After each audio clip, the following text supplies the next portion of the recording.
like to welcome all to the Top IG Teaching of Pronunciation Interest Group Professional Development Session. As you probably know, we are having a special session on discovery-based pronunciation with adult multilingual learners from Betsy Parrish. We're very lucky to have Betsy here with us today.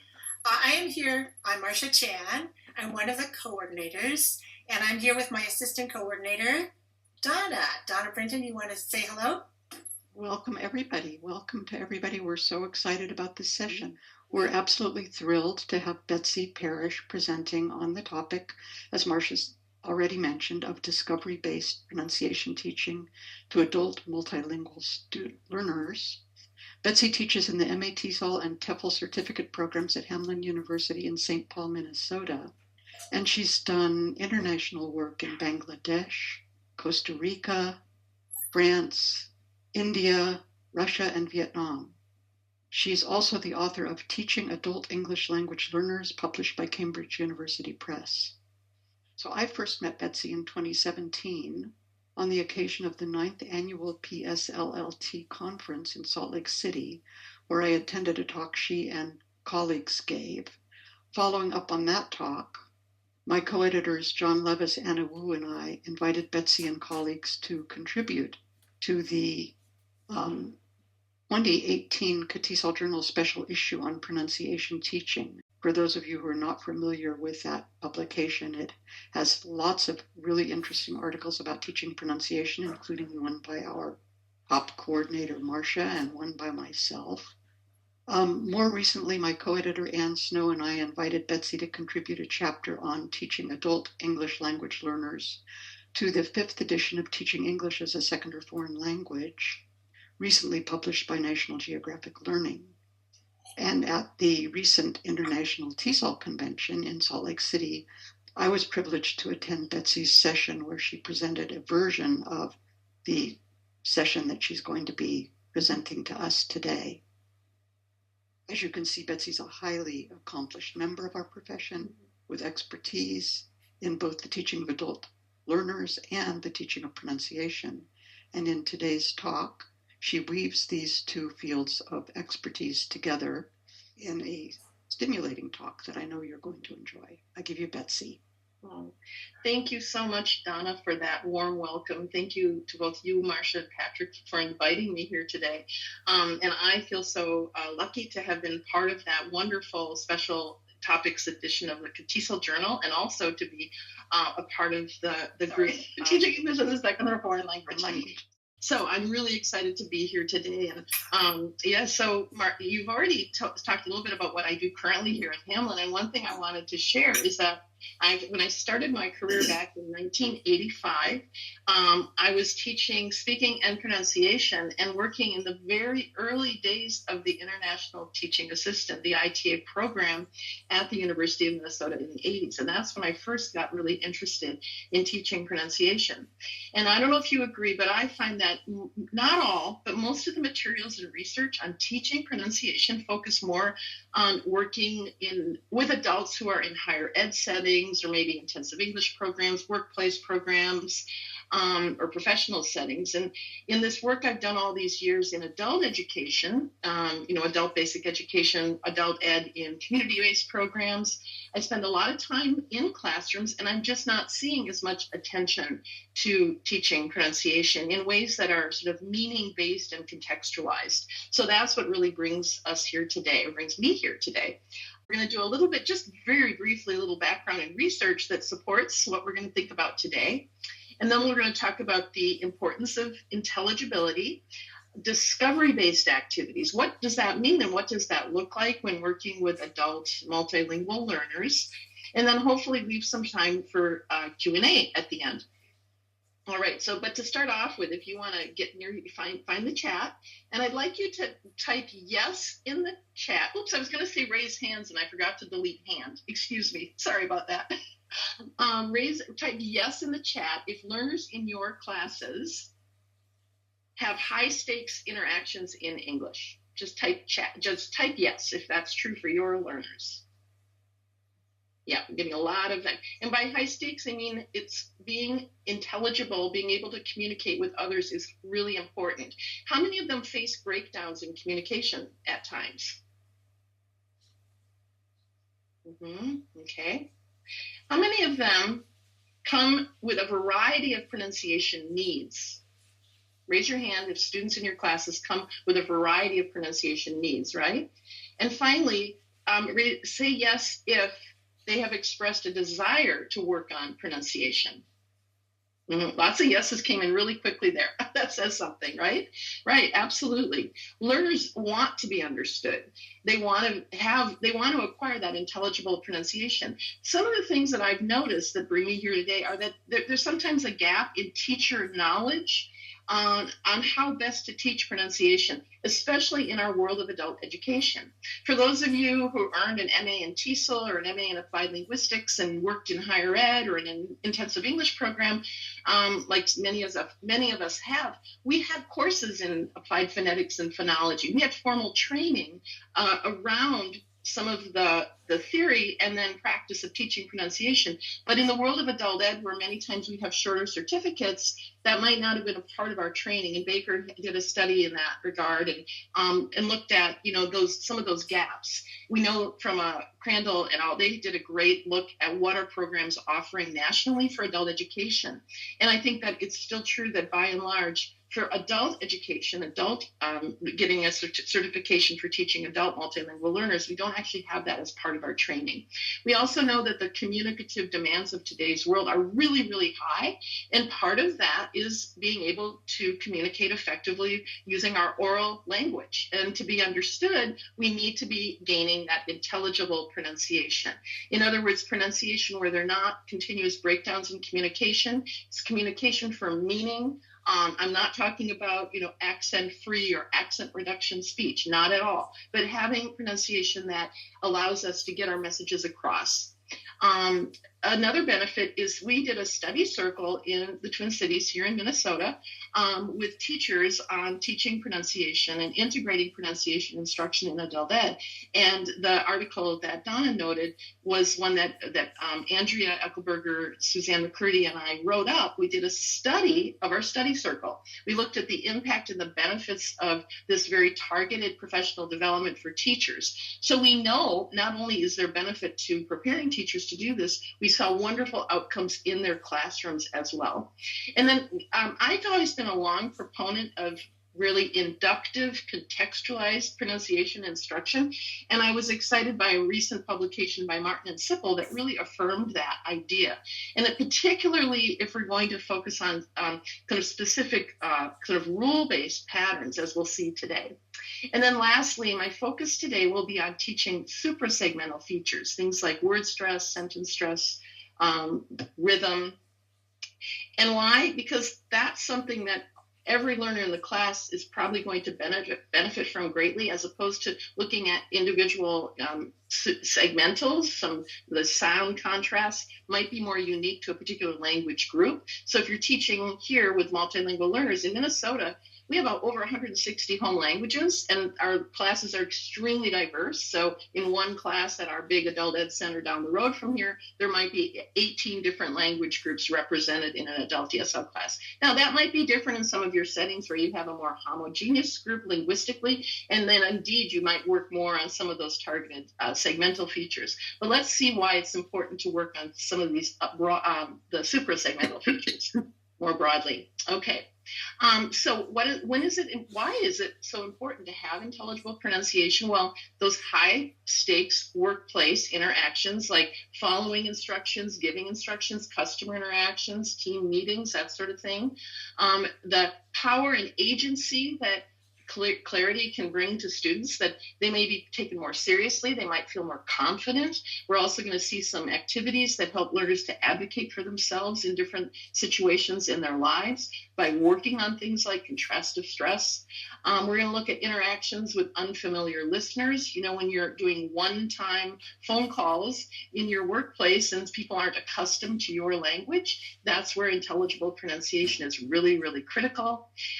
Or places where there's limited limited redundancy. And then we're going to see how there are some key linguistic features that are tied to meaning. And so those are things that are really worthy of attention. So for example, the difference between present versus present, or we're going to look at how thought grouping and pausing can affect fluency in reading. All right, so that's just a little bit of background.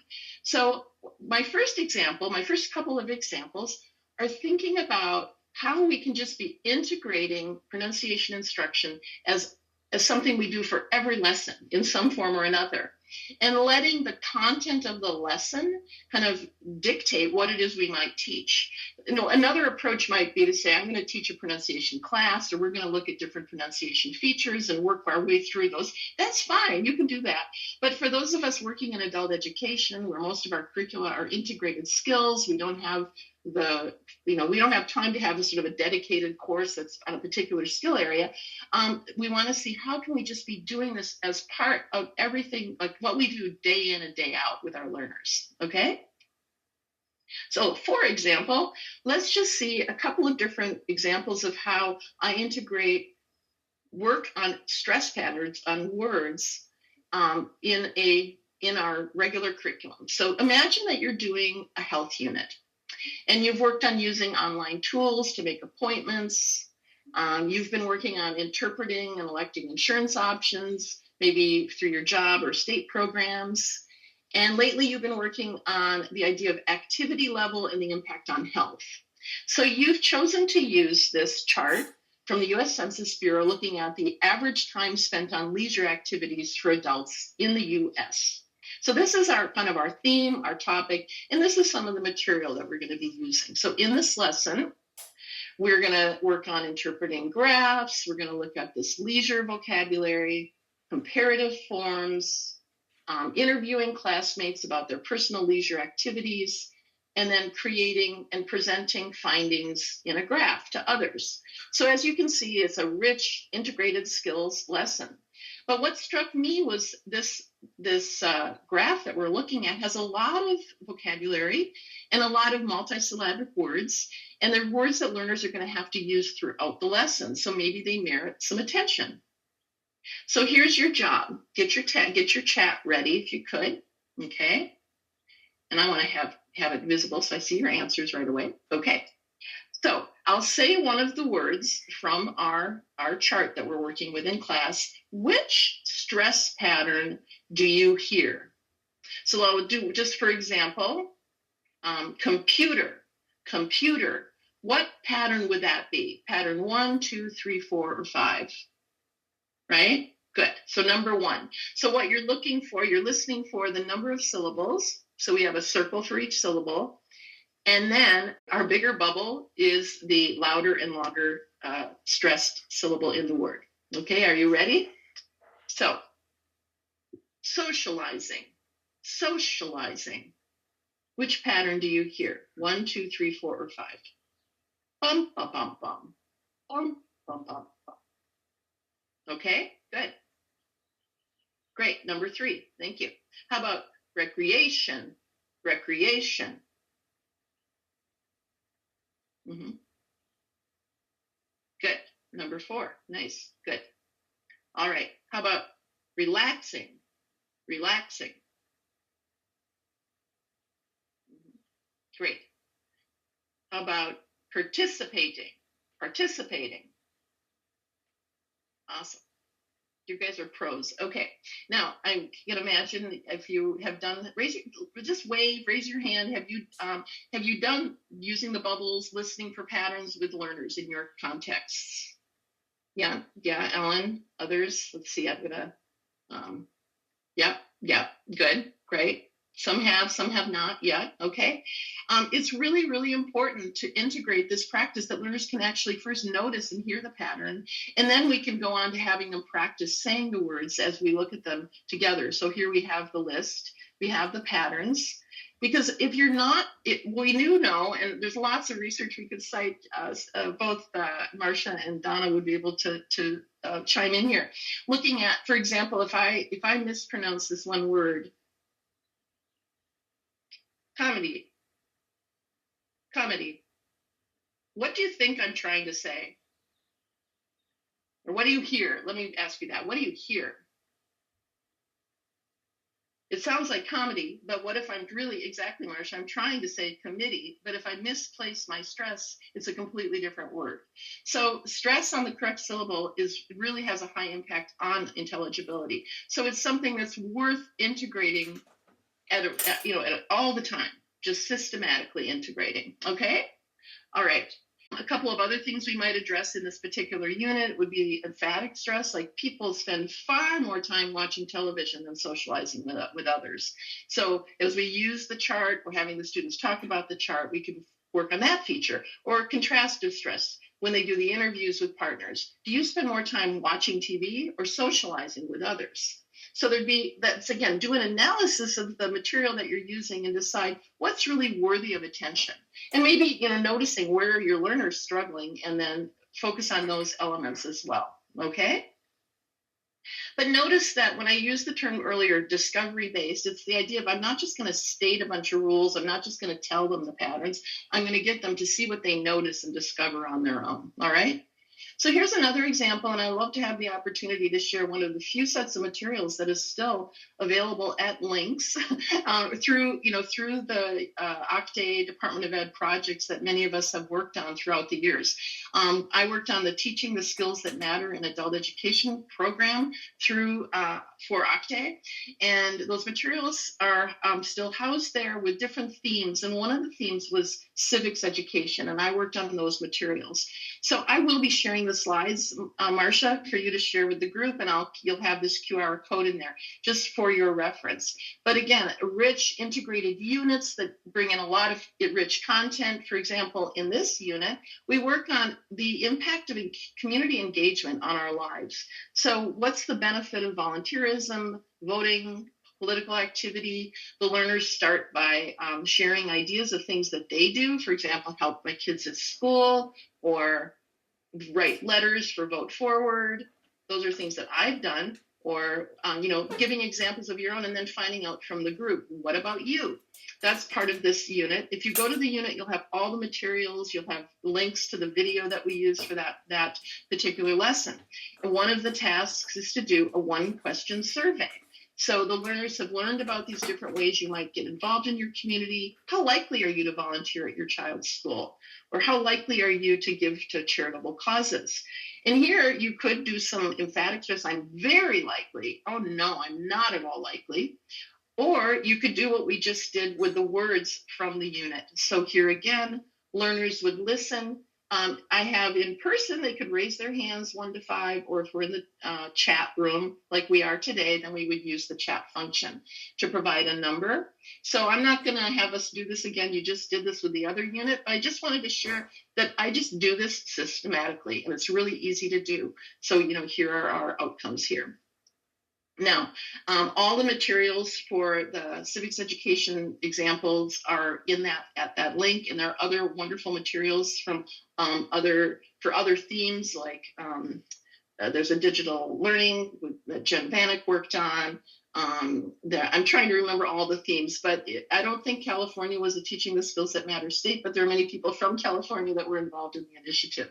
So you'll see lots of familiar names. Okay? I'll just pause for a second. Are there any questions or comments on just this idea of making it a routine? It's not a particular pronunciation rule or pattern, but it's making a routine part of your instruction and getting students to notice. No? Okay. All right. So let's look at one now. We're going to move to one that's more of an example of a particular pattern, teachable pattern, right? Okay. We don't have a lot of family literacy programs left around the country. We have a few here in the Twin Cities. How about in California? Do you have many, like the family literacy, where the kids are in one part with the early ed teachers, the moms or fathers or parents or grandparents are working on language development? So just kind of thinking of that context, that setting. Our theme is on preparing for school shopping, because the family literacy programs will often have parenting themes as part of the curriculum, all right? So with that in mind, I'm going to need some volunteers here. So I'm going to invite us, actually, if you don't mind, we're going to open our mics and kind of popcorn around with a task. And I'll call on you, and then you'll call on another person. So we're gonna go shopping for school supplies. And I'll mention the first item and then popcorn to somebody else. And then that person, just so we can remember our list, our shopping list, let's repeat the words each time. So if I say, we're going shopping and we need to buy a glue stick, and I hand it over to someone else, you can pick anything on the list, but then repeat glue stick. We need a glue stick and then the next person, we need a glue stick and, okay, we're going to build our list together. Now, those of you who are not called on, your job is to listen really carefully and see if you notice a pattern. What pattern do you notice in those words that we're using on our shopping list, okay? So I'll start us off. We're going shopping, school shopping, and we need to buy index cards. Ellen? We're going to go shopping and we need to buy index cards and graph paper. On the next person. How about Donna? Going shopping and we need to buy index cards, graph paper, and a glue stick. Okay, you want to call on someone else? Marcia. Oh, you're muted, Marcia. We're going shopping and we need to buy index cards. Now I've forgotten. Graph paper. Oh my goodness. Help her, everybody. Help me. I've Glue got stick. Glue stick. stick and a pencil sharpener. I don't know. A pencil sharpener? Yeah. Okay. How about Ana Paula Biazon Rocha? We are going shopping and we need to buy index cards, graph paper, a glue stick, a pencil sharpener, and book covers. Good job. Okay. How about Kathleen?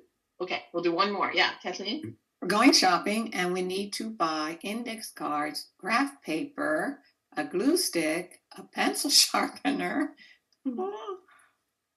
Index cards? I don't remember the last one. Book covers. Book covers. There we go. Mm-hmm. Okay. Oh, and one of the things I meant to ask at the beginning is if you're teaching mostly in person, online, or a combination of both. So at TESOL, when we had the group at TESOL, when Donna was there, when we did this one, and I encourage people to do a lot of miming, right? Like if they're trying to help each other out, this could be, a backpack or, a pencil sharpener, right? So the whole group can get involved. And so I would have students standing in a circle, maybe with a talking stick, they pass it off to someone else. And then the learner audience is trying to listen for and see if they notice the pattern. But you've just seen how you can do this in an online environment as well. All right, so people who are listening, everybody, I'll give you about, 20 seconds, and then I'll say go. Don't put your answer in the chat until I say go. What pattern did you notice? Maybe you want to put it in there right away, but I'll get people to think, what pronunciation pattern did you notice on all of these terms, all these words? Okay, think about the individual words. Glue stick, backpack. Okay, Anna, you noticed they're compound nouns. Okay, what did you notice about those compound nouns? Exactly, Mike. Yep, exactly. So the first word in the compound is going to be stressed, right? Exactly. So take a look here. Whoops. All right. So we stress the first word in the compound. And remember, a compound noun is when we put two words together to make a new word and think it would like have a new dictionary meaning is the way I think about it.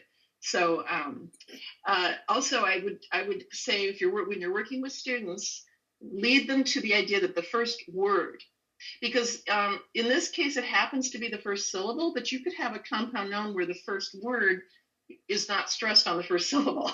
So it's whatever the first word stress is, it's the first word in the compound. Okay. So you're right that if we start, there are other features we could carry on with. We could work on the intonation of lists where we tend to have rising.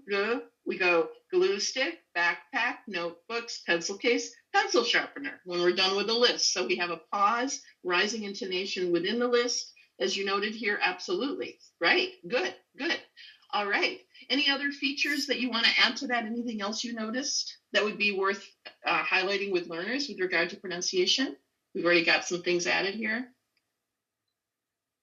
Anything else? Anybody? You might be thinking, well, Betsy, I probably wouldn't teach this content, and you wouldn't have to. Here are a couple of other themes. Yeah, go ahead. Pausing. Yeah. In the phrases. Yeah. Absolutely. So here are some other content topics you could use. You could use something around the theme of kitchenware or home furnishings, or think about, office supplies. There would be other contexts, and there might be, you might find that if you're teaching English for work at a particular manufacturing plant, this is the sort of thing you want to do. Take a look to see, like, what are the terms, the common terms that the learners need to be able to use, and then just see if you note any patterns like this. Do they have a lot of compound nouns? Is this something that's worth working on? Okay, so another thing that I like to think about is how to integrate pronunciation into literacy lessons. And here's a lesson where the ultimate task is to, Donna just added medical English. Oh, absolutely. There are a lot of medical, both in terms of multisyllabic words for some of that earlier work we did, as well as I bet you there are a lot of terms that might follow this type of pattern. And Katya, what we're going to do just now about plural endings and the ways it affects pronunciation, you'll see that what we're going to do next, you could use the same process to work on just that. So in this lesson, the ultimate task is that students are going to write a short biography about a person of note in their lives, or a famous person, or someone in their community. And they're going to start out with a model mentor text. And I'm not going to go into all the ways that I would exploit the text or work with the text, but we'd read it for meaning. We'd read it, we could have people read to see what things about Rosa Parks' early life, her professional life, her activism. We would do lots of pre-reading to build a learner's schema or activate prior knowledge about Rosa Parks and civil rights. So that's a little more, that's the context, and we're working on this, we're using the text. But I'm looking at this thinking, well, wow, we often teach, and I'm sure you all do, teach the ED ending pronunciations, right? I mean, I don't know any teacher who doesn't do that. All right, but let's see how we can do it in a way that's highly contextualized and really embedded in the work that we're doing anyway, rather than something that's standalone. So first of all, I would invite the learners to highlight all the words that end in ED. Okay, so the students are going to look at their text. And just back to Katya, your comment, you could do the same thing in a lesson where you want to work on the effects of environment on the plural endings and the different pronunciations of the plural endings. But so here we're going to focus on the ED endings. And again, this is something using your chat. Now, if we were in a classroom setting, you could have my chart that I'm going to show you here. You could have that on your wall, on the board, projected on a whiteboard. And then you could invite the learners to come and write the words, sort the words, but we're going to use the chat. All right? So I'll say the word and tell me, should it go into column 1, column 2, or column 3 by the way that the ED ending is pronounced. Is it a d, t, or id? D, t, or id? Okay, ready? All right. How about worked? Worked. Good. Okay. How about received? Received. Good. Good. Included. Included. Okay. All right. Marched. Marched. Okay. Refused. Refused. Okay. All right. And so on. I do want to do one more. I want to find, where's the one that ends in arrested. Arrested. Nice. Okay. All right. Now I'm obviously preaching to the choir. You're here for a reason. You're part of the pronunciation sing. But remember, Donna, at TESOL, people were just like, for teachers who haven't thought a lot about this, even having teachers do this sorting is not known by everybody. And I've certainly maybe not known or noticed by your learners. And again, the idea is to embed this in what you're doing anyway. So if we take a look at our next chart, we have the words here. It really helps to highlight for the learners when's the only time we add the extra syllable? Anybody, you can open your mic. I have it right. I meant to zoom that in. When do we add an extra syllable to our ed endings, to the word? When after it ends in T or D. Right, when it ends in a T or the sound, right? Exactly. And that's something that, okay, yes, we know that, but having the learners create the chart with you and together, I've used this with learners, and there's quite oh, you mean it's not March Ed? It's not work ed? And so you may have given them feedback on this. So I wouldn't, with most of my adult English learners, I did with the ITAs when I taught English at the University of Minnesota. We'd talk about things more linguistically and using "de" after the voice sounds and "t" after voiceless. I wouldn't do that personally. You can let me know if you do. That's great. But just even getting learners to notice that, oh, the only time I add a syllable is after "t" or "de" is really some important key learning, and seeing that visually, and then also having the learners go through and repeat the column then together, refused, lived, because I don't know about you, but most learners that I work with, even quite proficient, like very advanced, it's not at all uncommon for them to say receive it or help it or march it. Is that true for you? Right? Right, and that's perfectly normal, but it's a feature that's really helpful to work on because it is more of a suprasegmental feature in the end. It changes the stress patterns, right? So again, it's a great way to integrate it as just part of your regular practice, okay? All right. And so this is a sample in a work readiness program. And here again, we're going to be looking at a particular pronunciation rule or feature that you can highlight with learners. And with this context. Now, this example, I've chosen a couple of jobs for my examples that might represent what's common for adult learners in a particular environment. So, for example, maybe people are really interested in preschool teacher positions, or they're preparing, or they're working on their English for those kinds of jobs, or maybe they're working on English to enter into a certified nursing assistance program, or maybe they're you tell me now, what are some jobs that are commonly sought by your students? Something, go ahead, Kathleen. Cashier positions. Cashier, sure. And low office work. Good. Uber or Lyft driver, absolutely. Great.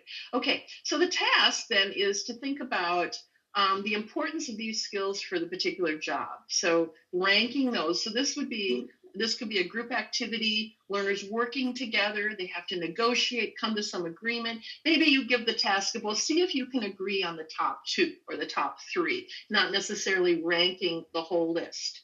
So they'll do one round of this, and you'll see how we're going to circle back to it then and have them do it again with a focus on particular words on this list. So we're going to highlight these words: communication, productivity, education, ability, academic, managerial, flexibility, analytical, energetic, ambitious. So really honing in on some of these terms.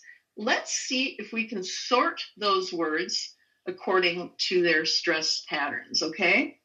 So we'll do this a couple times, or again, in the classroom, the students could raise their hands. The other thing I like to do, and we did do this last month, remember, Donna, I had signs around the room. I had the bubble patterns as a sign and had people stand around the room holding a sign. And then when I said a word, they just pointed to the sign. So that's a little bit more fun. It's kind of kinesthetic. You could give them the word on a flashcard. They go walk over and say where they think they should stand according to the stress patterns. If you're working online, you could do this in a Google Doc, or you could just elicit from the students and add them to the column. So I'll say the word. Which pattern do you hear? 1, 2, 3, 4, or 5? Managerial. Trying to find it. Absolutely. Ability.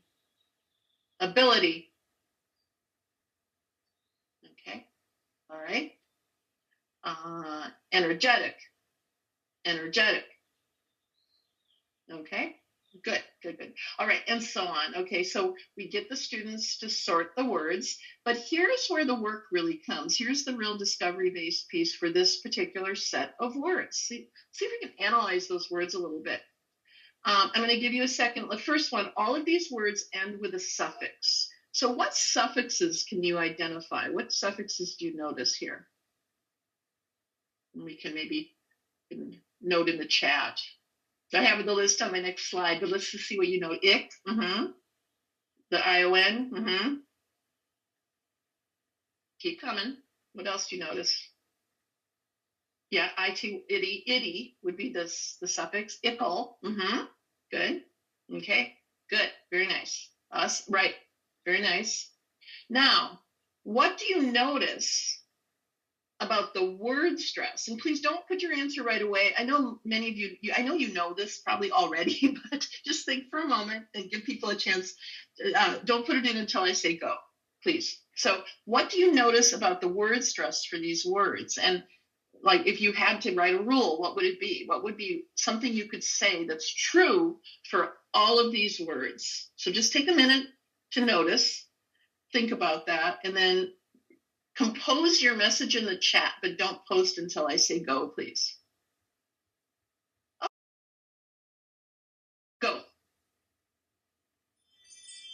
Right, stress this, right? Okay, so stress, yes, place the stress on the syllable prior to the suffix, exactly. Oops, I didn't need to jump ahead quite that fast, okay? All right, so I would say that might be the concise rule, right? Some of what you said is true, but not always for all of these words. So the fact is that for these suffixes, and if you learned about this in a linguistics course, and I just noticed here it's Chris, one of our grads from Hamlin. I was saying to Donna and Marcia, I wondered if any of my Hamlin grad students from California would be here, but we talked about this in our advanced linguistic analysis class, and we worked on phonetics and phonology. So when you have the Latinate suffixes, which is what these are, Latin origin suffixes, and again, I wouldn't talk about that with the learners, but I'm just telling you as a fellow teacher linguists, the stress is immediately before these suffixes. The syllable before the suffix is stressed. And it's a very productive, wonderful rule. So think about mobile, but mobility, community, communication. So I even often will like physically walk. I'll say the word and then I'll step to the side to show the learner how it moves over, or have the students move over. And I see a lot of heads nodding. So when I taught this rule to my husband, who is he's a very multilingual learner. He was raised bilingual in Persian and French, grew up in Iran, learned English as a 12-year-old. His English is very, very fluent. He's very proficient. But even as a very advanced speaker of English, word stress patterns still to this day, I'm giving him feedback on things. And when he learned this rule, he was so excited. It was something he could apply all the time in his work as an engineer. So anyway, any word ending in shun, but not just shun, any of these suffixes. Okay. All right. So questions, comments, clarifications for this example. So you see that this, yeah, please go ahead. Hi, I'm Katya. Hi, Katya. Yeah. I have it's not specifically to the shun ending, but it's in this world of pronunciation and those we're teaching. And I have a lot of curiosity around helping people discern vowels. And I'm curious for you and everyone, if you have found success in teaching them to notice the difference of a more open jaw or closed jaw for certain vowels, or if you focus more on a more lifted or lowered back of the tongue. I might, I can say my thoughts. I'd love for Donna and Marcia to feel free to jump in as well. First of all, one thing I thought you were going to be asking, which is that anytime we're talking about the suprasegmental features and vowels, one big thing is that we have vowel reduction in the unstressed syllables. So that's one thing I work on. So I have students sort words, do the bubble patterns, and I say, what do you notice about the little bubbles? They don't, you often reduce them to schwa, or you reduce them to an unstressed vowel, for one thing.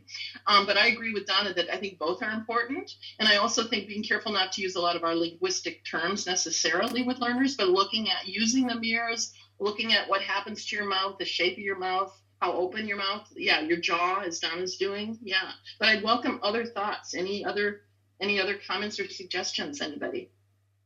Yeah, I definitely agree that the jaw is what's probably most visible to learners, right? But I also think helping them understand and notice the fact that we have all the vowel reductions helps them with comprehension, because they're not sort of assuming that they're going to hear how things are spelled, or how they maybe learned them maybe when they were studying English more formally in school, but now they're in a more immersive environment and words don't sound the way they expect them to sound, right? So that can really help with listening comprehension when you help them notice and have them really zoom in on and try to notice what is that stressed syllable. And then, of course, at the word level, what are the stressed words? Because then all of the small filler, like all the function words also are reduced at the sentence level, which is yet another topic. But yeah, okay. We can circle back to that when we do our general Q&A. All right. Okay, if you're ready, I'm going to move on to a different example. This time we're going to think about prosody in the context of reading lessons. Now, I want to get your thoughts as well on this, because I notice people are doing a lot of reading aloud when I go into adult ed classrooms, right? Now, we know that it's really, really valuable for learners to listen to the teacher read aloud, so they can sort of put to print, what this word sounds like. They might know the word in oral language, and okay, they're reading along and they can recognize. And I'm thinking especially of more emergent readers. So there's definitely great value to that. One of the things, though, I get concerned about is having students just read things cold out loud. And I see that happening a lot. And part of it is that they're not necessarily reading things they can understand at all. They're sort of stumbling over the words. And so I'm really an advocate when working with multilingual learners to please at first work a little bit on understanding the text before you go into having people just reading out loud cold about a text they know nothing about.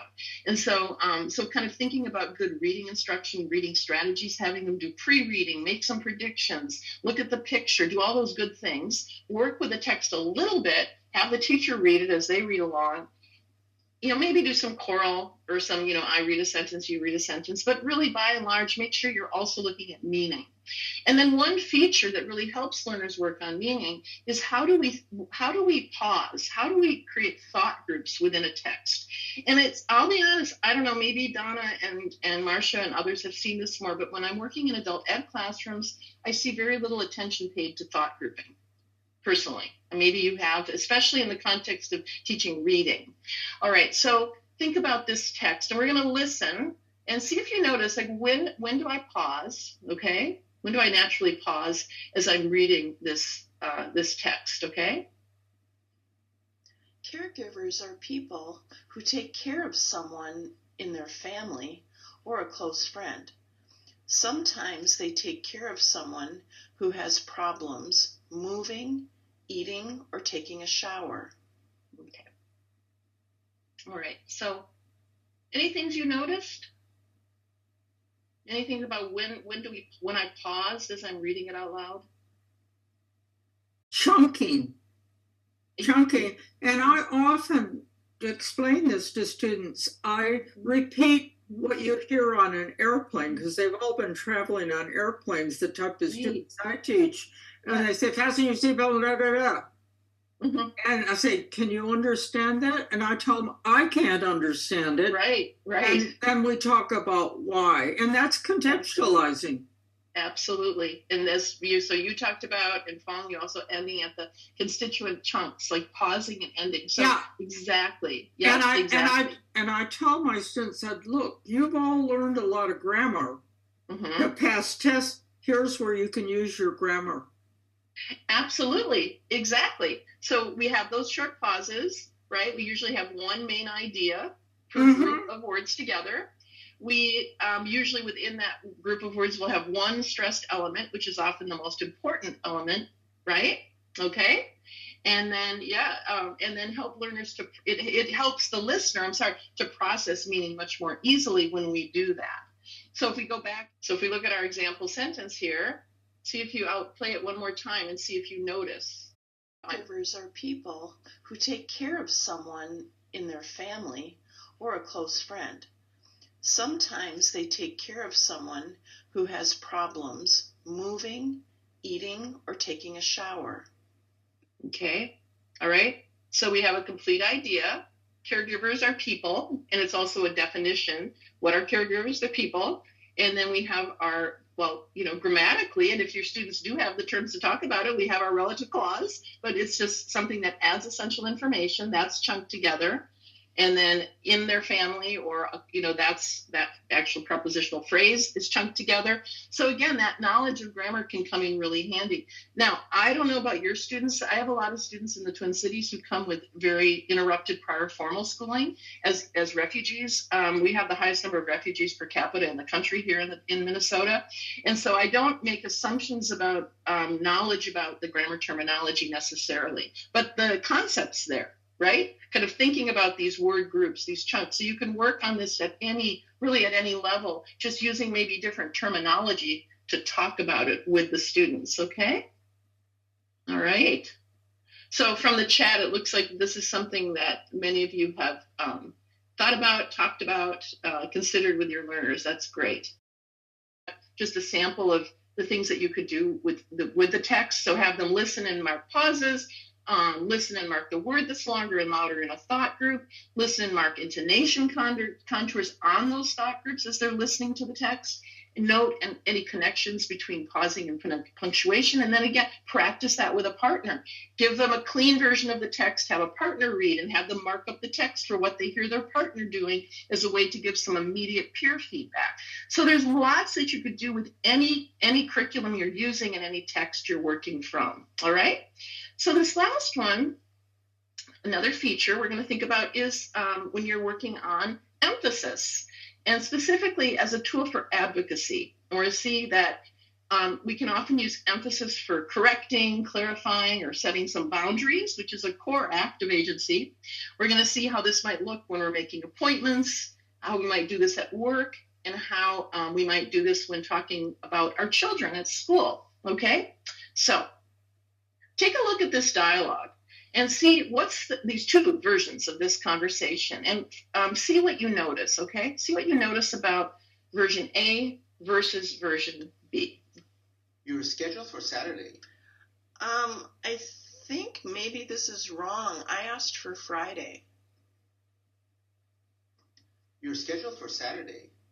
I asked for Friday, not Saturday. This is not what we discussed. Okay. All right. So what's the difference between A and B? All right. What do you notice? Here's the script again and some questions to think about. What do you notice between A and B? And here are some discussion prompts that you could give the students in a turn and talk. Who has more power in each version? Which words are stressed in version B? How does the employee's role change? And then have the students practice. So using the chat, what are some things that you noticed between A and B? Who has more power in version A? Yes, stronger. Yes, exactly, right? The student has more agency in version B and has more power in version B than in version A. So in other words, teaching emphasis as a tool for learners to express themselves and to kind of gain more power, all right? Using emphatic stress. So in the first version, you're scheduled for Saturday. Oh, I think maybe that's wrong. I asked for Friday. Rather, I asked for Friday. That's not Saturday. That's not what we discussed. Okay. How about this next one? Let's listen to a healthcare scenario and see if you notice the same sort of thing. Your appointment is next month. Oh, I thought it was sooner. Maybe there's a mistake. Your appointment is next month. My appointment is this week, not next month. I need to be seen now. Okay. So which words were louder and clearer in version B? Which ones were used emphatically? Anybody notice? is now, right? This week. Good. Very good. Yeah, exactly. Your appointment is next month. Oh, I thought it was sooner. Maybe there's a mistake. Your appointment is next month. My appointment is this week, not next month. I need to be seen now. Okay. All right. So again, you could use those same discussion prompts that we used on the other one. And then the last but not least, we have one more example here from customer service exchange. The charge is correct. Oh, okay. I just thought it seemed high. The charge is correct. This charge is incorrect. I was charged for 2 items, not 1. Okay. So do you see, I mean, the little change goes from being very neutral to being much more agentive. So teaching emphatic stress for this purpose can be very, very empowering for adult English learners. And no doubt you're doing these kinds of practice activities throughout your curriculum, see ways that you can weave it in. And so we're not going to do the practice together right now, but here you'd have 2 scenarios, very neutral, and then have the learners take a look at version B and underline the words you might stress to add emphasis, and then have them practice it together. So this would be in the context of schooling. Your child's doing okay, but reading's a little below grade level. Oh, I was a little worried. As opposed to, I'm concerned about their reading. I've noticed they struggle at home, okay? So having the students do some practice, getting them noticing, and then doing some rehearsal. And you could also consider adding some additional language to go along with this, ways of giving differences from soft, medium, strong, from I was wondering if, I'd like, I need, this is not, and that there will be situations where all of those are appropriate. I think learners might tend to be more hesitant to speak out for themselves. Give them that time for role play, and then be sure to give that time for reflection, and that's the noticing piece. Okay, so in closing, let's just take a minute. Why don't we go ahead? Here are the 2 questions. What are some ways you're already integrating pronunciation?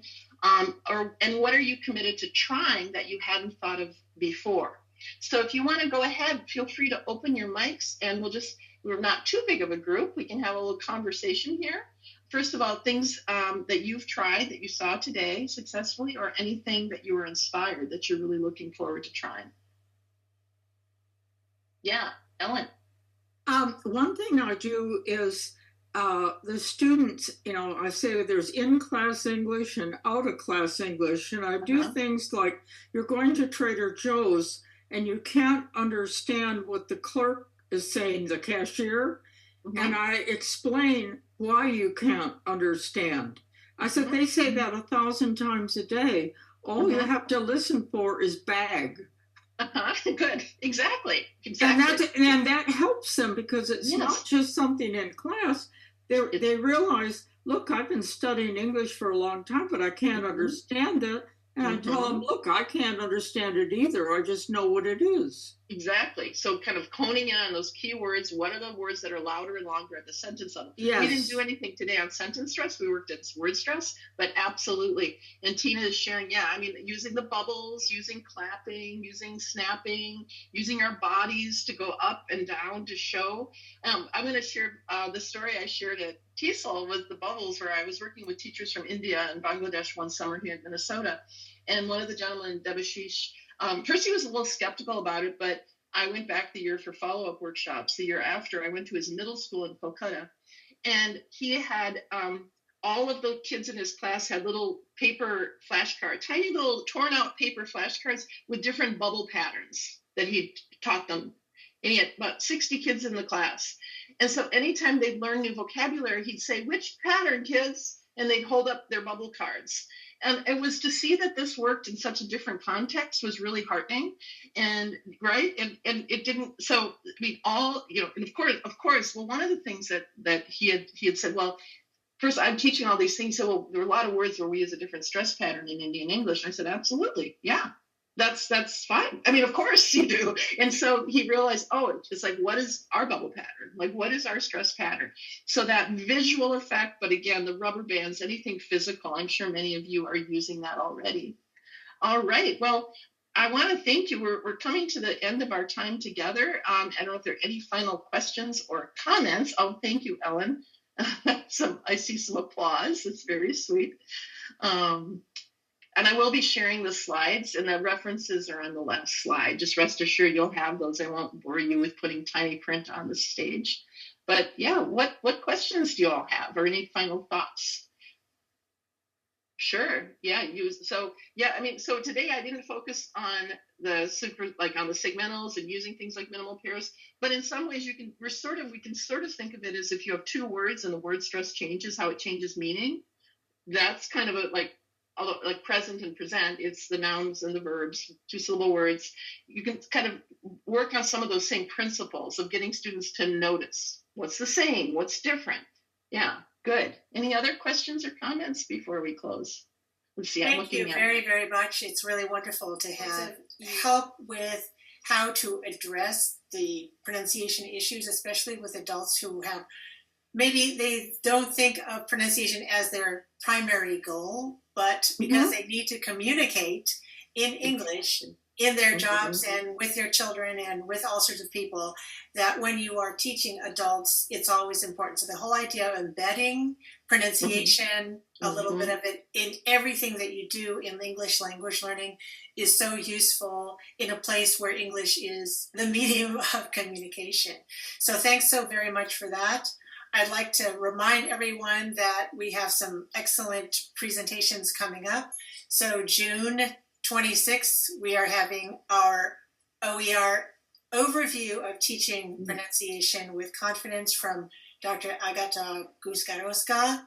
And July 17th, we're having Dr. Amanda Baker talk to us about intonation pragmatics and some Gen AI. Please note that although most of our sessions are at 12 noon, we often give our internationals a chance to sleep in and present at a decent time in their time zone. So our July presentation will be at 3 p.m. California time. Remember, we also have this wonderful Padlet. The Padlet gives you access to all of our recorded top professional development events, webinars, and conference presentations. So they're recordings, and often there are slide presentations that are shared as well. So I'd like to remind you of that. Thank you very, very much.